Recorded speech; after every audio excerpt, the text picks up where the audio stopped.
রিমাকে বলতে পারছি না, আমি রিমাকে বলতে পারছি না কেন, যদি না হয় বুঝতে পারছি না, কষ্ট পাবি। তোর কাছে গেছি তুই বলছিস চুপ চুপ, তারপর আমাকে বলে চুপ বলে ঢুকে পড়ে মশাই করছি।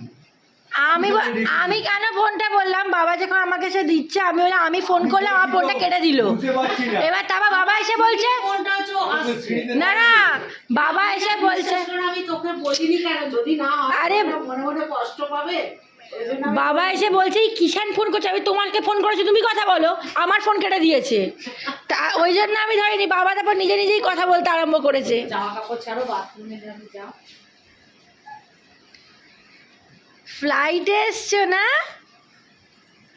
তাই আমি ভাবছি যে কালকে রাত্রিবেলা আমার সাথে কথা হলো, তখনও বাড়িতে, আমি ভিডিও করে দেখেছি বাড়িতে, তাহলে হ্যাঁ আজ সকালেও বাড়িতে ভিডিও কলে কথা হলো, তাহলে এলো কি করে?